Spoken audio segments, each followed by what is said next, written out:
Hello everyone, how are you? I am अभिनंदन Kumar. Last lecture में हम लोगों ने देखा था एनसीईआरटी क्लास 6 के ज्योग्राफी का 4th चैप्टर, जिसमें कि मैप्स के बारे में कुछ इन्फॉर्मेशन था।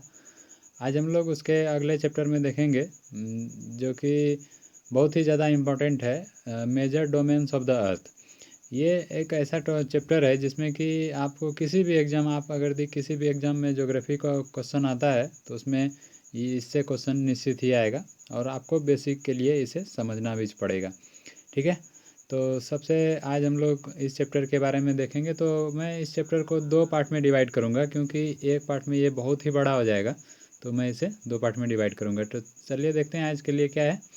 तो यहाँ पर देखते हैं, सबसे पहले तो दिया गया है कि the surface of the earth is a complex zone in which 3 main components of the environment meet, overlap and interact. ठीक है, तो आज हम लोग अर्थ के डोमेन के बारे में जानेंगे, यानी कि अर्थ पर जो है, पृथ्वी के सतह पर क्या क्या है और कैसे है, उसके बारे में जानेंगे। तो सबसे पहले तो हम लोग यहाँ देखते हैं 3 कंपोनेंट में से जो है एक लिथोस्फेयर। यहाँ पर एक वर्ड है लिथोस्फेयर, देखिए इसको लिथोस्फेयर है। ठीक है, तो ये the solid portion of the earth on which we live is called the lithosphere. Lithosphere क्या कहलाता है? पृथ्वी का, अर्थ का वो पार्ट जो कि बहुत ही जो कि सॉलिड पोर्शन है, जिस पर हम रहते हैं। ठीक है, उसे क्या कहा जाता है? लिथोस्फेयर। ठीक है, और उसके बाद सेकंड क्या है? एटमोस्फेयर। एटमोस्फेयर ये क्या होता है? The gaseous layers that surround the earth is the, जो गैसियस लेयर जो है अराउंड अर्थ के जो चारों तरफ जो गैसियस लेयर है, गैस के जो बने हुए गैस जो सराउंड किए हैं, तो वो क्या है? वो एटमॉस्फेयर कहलाते हैं, जिसमें क्या क्या पाया जाता है? ऑक्सीजन, नाइट्रोजन, कार्बन डाइऑक्साइड और बहुत सारे अदर गैस भी मिलते हैं। ठीक है, अब उसके बाद एक तीसरा जो है वो क्या है? वो है hydrosphere. Water covers a very big area of the earth surface and this area is called the hydrosphere. जो है वाटर से जितने भी एरिया गिरे हुए हैं वो सारे क्या कहलाते हैं? वो सारे कहलाते हैं hydrosphere. The hydrosphere comprises water in all it's forms. यहाँ पर एक बहुत ही इम्पोर्टेंट पॉइंट लिखा गया है, जैसे कि आपको ऐसे तो आपको यहाँ नहीं दिखेगा कि क्या इंपॉर्टेंट है, बट आप इसके बारे में सोचिए। यहाँ दिया गया the hydrosphere comprise water in all it's forms, that is ice, water and water vapour. Water vapour भी है। ठीक है, तो हम इससे क्या समझेंगे? वाटर वेपर, आप ये बताइए कि बादल के रूप में जो पानी का वेपर है जो आसमान में है, वो किस स्फीयर में आएगा? हाइड्रोस्फीयर में या एटमॉस्फेयर में? तो आपको तो ऐसे तो लगेगा कि ये तो एटमॉस्फेयर में होना चाहिए, बट वास्तव में वो हाइड्रोस्फीयर है। क्यों? क्योंकि हाइड्रोस्फीयर में वाटर के सभी फॉर्म्स के बारे में हाइड्रोस्फीयर में पढ़ाया जाता है। ठीक है, और उसके बाद एक बायोस्फीयर माना जाता है। बायोस्फीयर क्या होता है? Is the narrow zone where we find land, water and air together. जहाँ की तीनों चीज़ें, वाटर, एयर एंड लैंड, तीनों मिलते हैं वहाँ, उसे क्या कहते हैं? बायोस्फीयर कहते हैं। Which contains all forms of life. और उसी के वजह से, बायोस्फीयर के वजह से, जहाँ पर बायोस्फीयर है वहीं पर लाइफ पॉसिबल है। ठीक है, तो अब हम लोग इसे ध्यान रखेंगे। लिथोस्फीयर क्या हो जाएगा? Solid portion. एटमॉस्फेयर क्या हो जाएगा? एयर। और हाइड्रोस्फीयर क्या हो जाएगा? वाटर। तो ये तीनों याद रखना है। और बायोस्फीयर क्या हो जाएगा? ये तीनों जहाँ पर एक जगह मीट करेंगे, इंटरेक्ट करेंगे, ओवरलैप करेंगे, उसे क्या कहेंगे हम लोग? उसे कहेंगे बायोस्फीयर।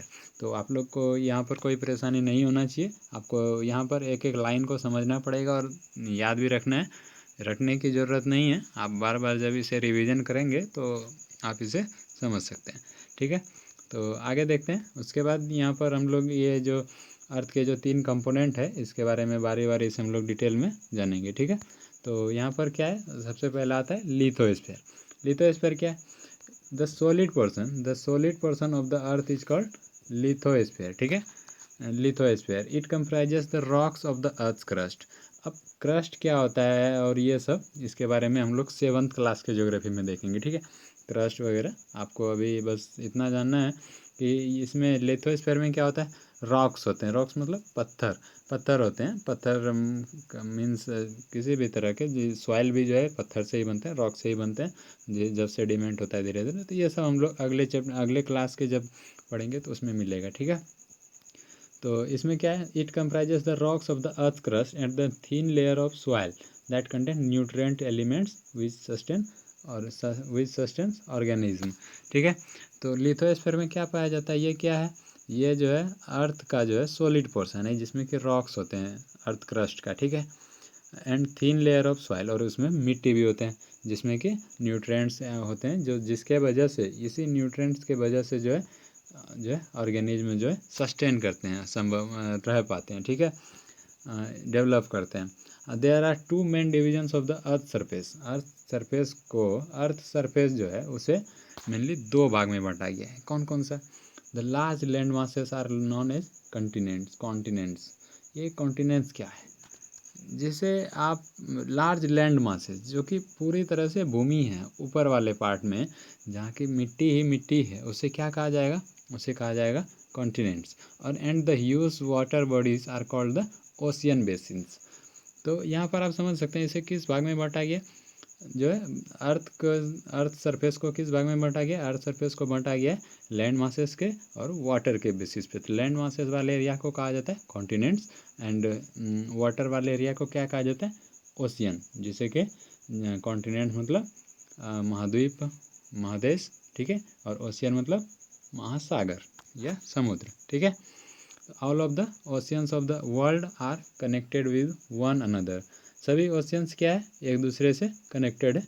वो एक मैप दिया गया है आगे, हम लोग उसके बारे में, उसे मैप को अच्छे से देखेंगे एक बार, क्योंकि बिना मैप के जो है किसी भी चीज़ को समझना इतना आसान नहीं होगा, और ज्योग्राफी को बिना मैप के समझना आसान नहीं होता है। इसलिए हम लोग मैप के सारे ही ज्योग्राफी को ज़्यादा पढ़ने का कोशिश करेंगे, और कुछ दिनों के बाद हो सकता है तो मैं मैप से जो है ज्योग्राफी को पढ़ाने के लिए एक अलग ही एक प्लेलिस्ट में बना दूंगा। ठीक है, तो अभी आज हम लोग यहाँ पर देखते हैं, the level of sea water remains same everywhere. ये देखिए, सी वाटर का जो लेवल होता है वो हमेशा सेम होता है कहीं पर भी। Elevation of land is measured from the level of the sea which is taken as zero. Elevation जो होता है लैंड का, ऊंचाई जो होता है वो कहाँ से नापा जाता है? वो मापा जाता है लेवल, सी लेवल से। ठीक है, जिसे कि हम लोग जीरो मानते हैं। ठीक है, तो लिथोस्फीयर समझ में आ गया। आगे देखते हैं थोड़ा सा और लिथोस्फीयर के बारे में दिया गया। The highest mountain peak mount Everest. The highest mountain peak, अब लिथोस्फीयर में माउंटेन्स भी होंगे और भी, तो माउंटेन्स के बारे में दिया गया। तो एक छोटा सा, ज़्यादा इन्फॉर्मेशन तो नहीं है, एक थोड़ा सा इन्फॉर्मेशन इसमें दिया गया है, तो आपको इसे ध्यान रखना है, आपको याद रखना है। छोटे नहीं, जैसे एनडीए, एयरफोर्स और बाकी अदर एग्ज़ाम पीएससी में भी आ सकते हैं। तो ये सब फैक्ट्स कभी कभी वो लोग पूछ लेते हैं। ठीक है, तो उसके बारे में जानते हैं। द हाईएस्ट माउंटेन पीक, सबसे माउंटेन की ऊंची चोटी जो है, वो सबसे ऊंचा माउंटेन रेंज कौन सा है? तो वो है हिमालय। ठीक है, भारत के उत्तर में पड़ता है, नॉर्थ ऑफ इंडिया। ठीक है, तो उसका एक माउंट एवरेस्ट जो है सबसे हाईएस्ट पीक है दुनिया का, अर्थ का। ठीक है, तो उसका हाइट कितना है? 8,848 metres above the sea level. ठीक है, और सबसे ग्रेटेस्ट डेप्थ कौन सा है? 11,022 metres is record in Mariana Trench. देखिए, माउंट एवरेस्ट की ऊंचाई और माउंट एवरेस्ट सबसे ऊंचा पीक है, ये सबको पता रहता है, लेकिन मरियाना ट्रेंच के बारे में सबको ज़्यादा नहीं पता। ये मरियाना ट्रेंच क्या है और क्या होता है? तो सबसे डीपेस्ट जो है, अर्थ का सबसे डीपेस्ट पार्ट जो है, वो डीपेस्ट जगह का नाम है मरियाना ट्रेंच, और वो कहाँ पर है? वो है पैसिफिक ओशियन में, प्रशांत महासागर में। ठीक है, सबसे गहरा कितना है? 11,022 मीटर्स। ठीक है, तो उसके बाद अब देखते हैं हम लोग, अब हम लोगों ने लिथोस्फीयर देख रहे थे हम लोग, अब लिथोस्फीयर में भी दो पार्ट में हम लोगों ने अर्थ सरफेस को बांटा है। तो उसमें सबसे पहला क्या था? कॉन्टिनेंट्स, और दूसरा था ओशियन। तो आज हम लोग कॉन्टिनेंट्स के बारे में सबसे पहले देखते हैं। ठीक है, देयर आर 7 मेजर कॉन्टिनेंट्स। कौन कौन से? 7 है। ठीक है, these are separated by large water bodies, बहुत ही बड़े बड़े वाटर बॉडीज जैसे समुद्र और सागर, इन सारी चीज़ों से वो लोग डिवाइडेड है। ठीक है, these continents are Asia, Europe, Africa, North America, South America, Australia and Antarctica. हम लोग इसे एक बार जो है मैप में देख लेते हैं, ठीक है। मैप थोड़ा दूर में है तो देखते हैं। ये रहा मैप, थोड़ा सा इसको जूम करते हैं। ये रहा आपका पूरा वर्ल्ड का मैप, ठीक है। तो इसमें हम लोग देखते हैं कॉन्टिनेंट्स। ये हो गया आपका Asia, Australia, Africa, triple A. After that Europe, south America, north America, और ये रहा सदर्न साइड में यानी नीचे में अंटार्कटिका। कौन कौन से? Asia, Australia, Africa, triple A हो गया। उसके बाद यूरोप, उसके बाद नॉर्थ अमेरिका, साउथ अमेरिका और अंटार्कटिका। 1 2 3 4 5 6 और 7, कितने कॉन्टिनेंट हो गए? 7 कॉन्टिनेंट हो गए। आप इसे याद रखेंगे, Asia, Australia, Africa, Europe, north America, South America और अंटार्कटिका, ठीक है। अब इसमें हम लोग अब मैप पर आए हैं तो इसमें ओशियन भी देख लेते हैं। तो आपका ये हो जाएगा, ये हो गया पैसिफिक ओशियन, और ये इसी का पार्ट यहाँ पर मिलेगा आपको। ये हो गया पैसिफिक ओशियन, ये हो गया इंडियन ओशन, ठीक है। ये हो गया आपका अटलांटिक ओशन, और ये हो गया आर्कटिक ओशियन, और ये सदर्न ओशियन। तो आप यहाँ पर देखिए कितने ओशियन हैं? 5। 1 2 3 सॉरी 1 2 3 4 और 5, ये और ये तो एक ही है, ठीक है। तो कितने ओशियन है? 5 है। और कॉन्टिनेंट्स कितने हैं? कॉन्टिनेंट्स है 7। अब मैंने आखिर इसे ऐसा पिक्चर क्यों बनाया, इसे ऐसा क्यों बनाया, इसके पीछे भी लॉजिक है, उसे हम लोग देखते हैं। तो यहाँ आगे जब हम लोग नेक्स्ट लेक्चर में जब हम लोग ओशियन के बारे में पढ़ेंगे तो उसमें से देखेंगे कि पैसिफिक ओशियन जो वो साइज़ क्या है, इंडियन ओशन क्या है, ट्रायंगुलर साइज है, और अटलांटिक ओशियन जो है एस टाइप के है, एस साइज़ में, ठीक है। इसलिए मैंने इस यहाँ पर थोड़ा इंक्लूड कर दिया। चलिए, ये अगले लेक्चर में हम लोग अच्छे से देखेंगे। आज हम लोग कॉन्टिनेंट के बारे में देखते हैं, ठीक है। एशिया हो गया, Australia, Africa, Europe, north America, South America और अंटार्कटिका। तो आप लोग इसे ध्यान रखेंगे, इसका पोजीशन आप माइंड में फिट करेंगे, ठीक है। चलिए देखते हैं हम लोग अब पीछे जहाँ पर थे हम लोग थे यहाँ कॉन्टिनेंट्स, ठीक है। तो हम लोगों ने ये कॉन्टिनेंट्स देख रहे थे कि these continents are Asia, Europe, Africa, North America, South America, Australia and Antarctica. अब मैप में तो हम लोगों ने देख ही लिया। The greater part of the land masses lies in the northern hemisphere. और एक चीज़ आपको वन मैप में जब आप देखेंगे दोबारा तो वहाँ पर आपको एक और चीज़ क्या नोटिस करना है, आप नोटिस करेंगे कि नदर्न हेमिस्फीयर में जो है ज़्यादा से ज़्यादा लैंड मासेस है सदर्न हेमिस्फीयर के अपेक्षा। जैसे कि आपने देखा था, ये ऐसे था, यहाँ पर एशिया था, और आपका यहाँ पर क्या था, यहाँ पर ऑस्ट्रेलिया था, यहाँ पर ऐसे क्या था, अफ्रीका था, ये यूरोप था, और यहाँ नॉर्थ अमेरिका, और ये साउथ अमेरिका, और यहाँ पर जो है अंटार्कटिका था। तो आप ये देखेंगे, ये जो है ऐसे पार करता है ट्रॉपिक इक्वेटर, जब इक्वेटर ऐसे पार करता है तो आप देखेंगे कि ये सारा जो है नदर्न हेमिस्फीयर में जो है ज़्यादा जो है लैंड मासेस है, ठीक है। चलिए, तो अब इसमें देखते हैं। सबसे पहला जो है एशिया के बारे में दिया गया। तो अब हम लोग अलग अलग एक एक कॉन्टिनेंट के बारे में डिटेल में पढ़ेंगे। तो सबसे पहले जो है एशिया के बारे में दिया गया। Asia is the largest continent, Asia is the largest continent. अभी हम लोग एक बार और जो है मैप को देखेंगे लास्ट में, ठीक है। तो पहले हम लोग इसका थ्योरी पढ़ लेते हैं, ठीक है। Asia is the largest continent, it covers about 1/3 of the total land area of the earth. कितना? 1/3, ठीक है। The continent lies in the eastern hemisphere, eastern hemisphere आपने hemisphere, eastern, western, north, northern, southern, ये सारे आप मैं पिछले lecture में पढ़ा चुका हूँ, तो आप वहाँ से देख सकते हैं। और पीछे वाले लेक्चर को देखने के बाद ही आपको ये सही से समझ में आएगा, इसलिए उसे भी देखा कीजिए, ठीक है। चलिए आगे देखते हैं। The Tropic of Cancer passes through this continent. Tropic of Cancer यहाँ तक कि इंडिया से भी पार होता है, और हम लोग इंडिया क्या है, किसमें? एशिया कॉन्टिनेंट में आते हैं, ठीक है। Asia is separated from Europe Europe और एशिया जो है वैसे तो देखा जाए तो वो सटे हुए हैं, तो उसको सेपरेट कौन करता है? उसे सेपरेट करता है यूराल माउंटेन्स। कौन सा माउंटेन्स? Ural mountains. ये सब देखिए, इस चैप्टर में जितने भी लाइन लिखे हुए हैं सारे लाइन इंपॉर्टेंट है और आपको एक एक लाइन को समझने की ज़रूरत है, ठीक है। तो सब देखते हैं इसे कौन अलग करता है, एशिया और यूरोप को कौन अलग करता है? यूराल माउंटेन्स अलग करता है, ठीक है। और जो है the combined land masses of Europe and Asia क्या कहलाता है? यूरोप और एशिया में जो लैंड मासेस कॉमन है उसे क्या कहा जाता है? यूरेशिया। यूरोप प्लस एशिया, ठीक है। तो उसके बाद हम लोग यूरोप को ही देख लेते हैं। यूरोप में किससे अलग होता है? एशिया से किसके? तो वो यूराल माउंटेन से होता है, ठीक है। Europe is much smaller than Asia. Europe जो है बहुत ही छोटा कॉन्टिनेंट है, ठीक है। The continent lies to the west of Asia, ठीक है, वेस्ट में है, पश्चिम में है। The Arctic oceans, the Arctic Circle जो है, Arctic Circle passes through it, ठीक है। आपको मैंने बता चुका हूँ मैं पहले ही, आर्कटिक सर्कल क्या होते हैं, इक्वेटर क्या होते हैं, Tropic of Cancer, Tropic of Capricorn, Antarctic Circle, ये सारे मैं बता चुका हूँ। आपने अगर वो लेक्चर नहीं देखे हैं तो आप पहले उसे जाकर देखिए, तब ये आपको ज़्यादा अच्छे से समझ में आएगा, ठीक है।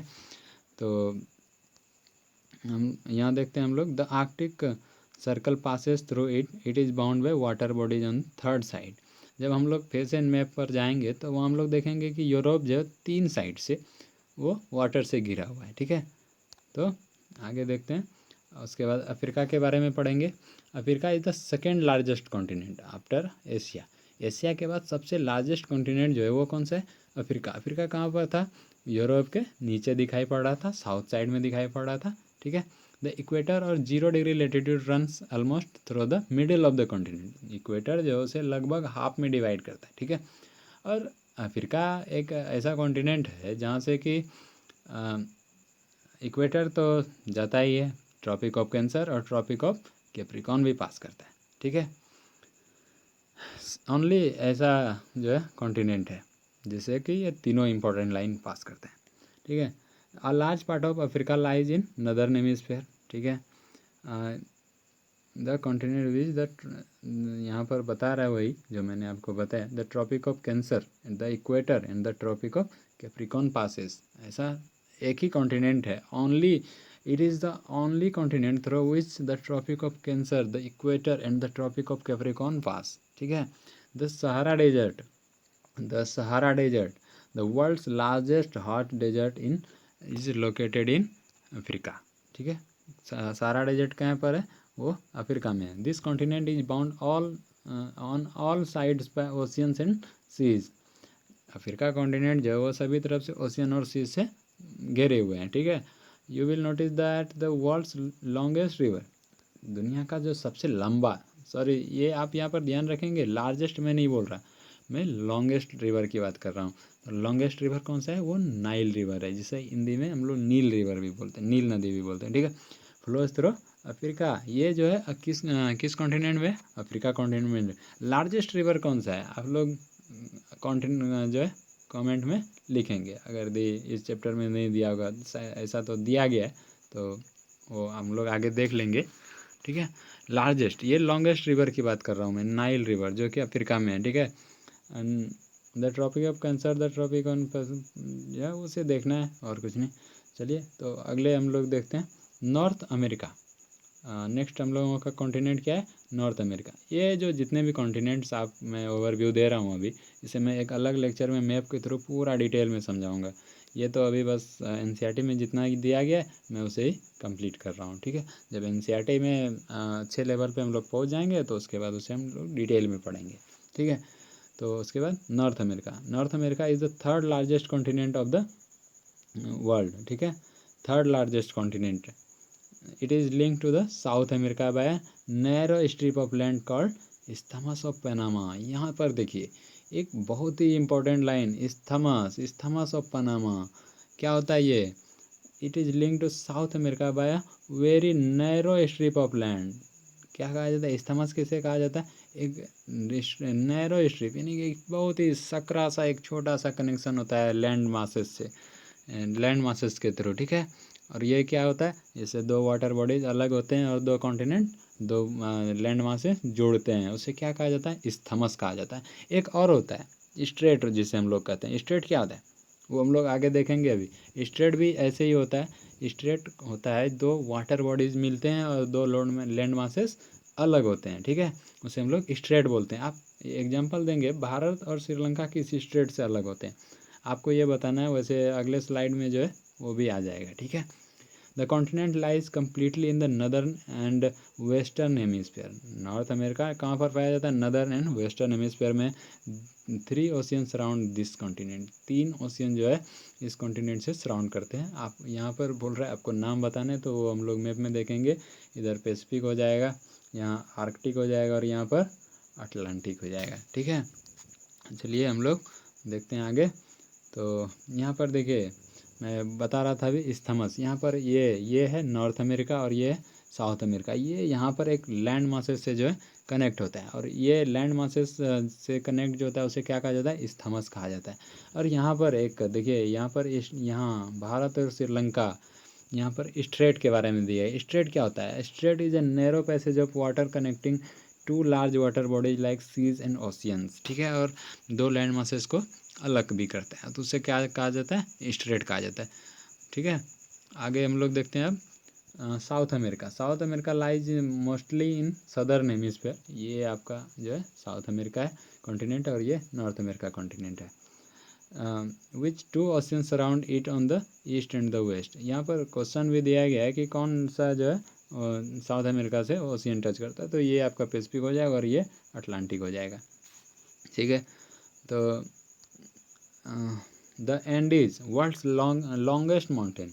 दुनिया का सबसे लॉन्गेस्ट जो माउंटेन रेंज है वो एंडीज है। वो कहाँ पर मिलता है, वो साउथ अमेरिका में मिलेगा आपको, इस वेस्टर्न साइड में ऐसे यहाँ पर, ये यहाँ से लेकर ये पूरा ऐसे ऐसे यहाँ पर मिलेगा, ठीक है। तो हम लोग उसे भी देखेंगे जब डिटेल में हम लोग इसके बारे में पढ़ेंगे। तो अभी हम लोग तो इसका ओवरव्यू देख रहे हैं। Mountain range run through its length from north to south, मैंने भी बताया, ठीक है। South America has the world's largest river the Amazon. मैं अभी इसी रिवर की बात कर रहा हूँ। वहाँ पर हम लोगों ने अफ्रीका कॉन्टिनेंट में क्या देखा था, अफ्रीका कॉन्टिनेंट में हम लोगों ने लॉन्गेस्ट रिवर देखा था, और यहाँ पर क्या है, लार्जेस्ट रिवर, उसका नाम क्या है, अमेजॉन, जो कि यहाँ इस एरिया में रहता है, बहता है, ठीक है। कौन सा है, अमेजॉन रिवर। ऑस्ट्रेलिया, उसके बाद नेक्स्ट क्या है, ऑस्ट्रेलिया कॉन्टिनेंट है, ठीक है। Australia is the smallest continent that lie entirely in the southern hemisphere, जो कि पूरी तरह से सदर्न हेमिस्फीयर और सबसे छोटा कॉन्टिनेंट है, ठीक है। और ये जो है सभी चारों तरफ से, सभी तरफ से जो है ओशियन से घिरे हैं, इसलिए इसे आइलैंड कॉन्टिनेंट भी कहा जाता है, ठीक है। आइलैंड कॉन्टिनेंट किस कॉन्टिनेंट को कहा जाता है, ऑस्ट्रेलिया कॉन्टिनेंट को कहा जाता है, ठीक है। अब एक और कॉन्टिनेंट बचा है, Antarctica. Completely in the southern hemisphere is a huge continent. The South Pole lies almost at the centre of this continent, ठीक है। साउथ पोल जो है लगभग अंटार्कटिका के सेंटर पर पाया जाता है। It is located in south polar region. South polar में it is permanently covered with thick ice sheets, बहुत ही मोटे जो है आइस शीट से जो है हमेशा के लिए ढके रहते हैं। There are no permanent human settlements, वहाँ पर कोई परमानेंटली हम लोग नहीं रह सकते। Many countries have research station in Antarctica, बहुत ही वहाँ पर इंडिया का भी है रिसर्च स्टेशन, जिसका नाम क्या है, एक तो मैत्री है और एक है दक्षिण गंगोत्री, ठीक है। तो जैसा कि मैंने आपको पहले ही बताया था, आज हम लोग जो है सिर्फ कॉन्टिनेंट के बारे में देखेंगे, जो कि लिथोस्फीयर का पार्ट था। तो उसके बाद हम लोग हाइड्रोस्फीयर को देखेंगे अगले चैप्टर में, और हाइड्रोस्फीयर में हम लोग ओशियन के बारे में पढ़ेंगे, और उसके बाद जो है एटमॉस्फेयर भी पढ़ लेंगे और बायोस्फीयर भी देखेंगे। तो अभी हम लोग जो है एक बार इस जितना भी पढ़े हम लोगों ने कॉन्टिनेंट्स, उसके बारे में मैप में हम लोग देख लेते हैं। एक बार मैं पहले भी मैप दिखा चुका हूँ, ये रही मैप, ठीक है। तो यहाँ पर हम लोग ये मैप देख लेते हैं, इसे थोड़ा जूम कर लेते हैं, और ये रहा अपना ये पूरा वर्ल्ड का मैप। तो सबसे लॉन्गेस्ट एक बार रिवाइज भी कर लेते हैं। सबसे लार्जेस्ट जो है कॉन्टिनेंट्स कौन सा है, एशिया। सबसे स्मॉलेस्ट कॉन्टिनेंट ऑस्ट्रेलिया, ये रहा ऑस्ट्रेलिया।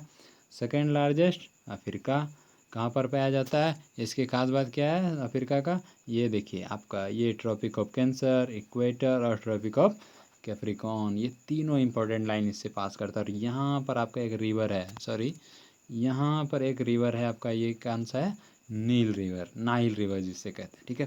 और ये रहा आपका यूराल माउंटेन, जो कि एशिया को यूरोप से अलग करता है। तो ये रहा यूरोप, और इस वाले रीजन को क्या कहा जाता है, यूरेशिया कहा जाता है, ठीक है। उसके बाद ये रही आपकी साउथ अमेरिका, और ये रहा ये नॉर्थ अमेरिका, और ये साउथ अमेरिका, जिसे कि कनेक्ट करता है कौन, इस्थमस ऑफ पनामा। इस्थमस क्या होता है तो हम लोगों ने अभी देखा था। और उसके बाद यहाँ पर है आपका अंटार्कटिका, ठीक है। एशिया में हम अपना ये प्यारा सा भारत यहाँ, ठीक। और यूरोप भी देखिए 3 साइड से वाटर से घिरा हुआ है, इधर इधर और इधर, ठीक है। यहाँ पर मेडिटेरियन सी, यहाँ पर अटलांटिक, और यहाँ पर आर्कटिक, ठीक है, आर्कटिक ओशियन। तो हम लोगों ने इतना सारा चीज़ आज देखा। बहुत ही आगे मैं आज के लिए यहीं पर रखूँगा, क्योंकि नहीं तो लेक्चर बहुत ही बड़ा हो जाएगा, तो अपलोड होने में दिक्कत होगा, ठीक है। तो आप हम चैनल को सब्सक्राइब करेंगे और शेयर भी करेंगे, तो और कमेंट्स करके बताएंगे आपको ये लेक्चर कैसा लगा, और क्या क्या सजेशंस हो सकते हैं आपको, वो आप लोग देंगे। तो आज हम लोग यहीं रखेंगे। Thank you so much.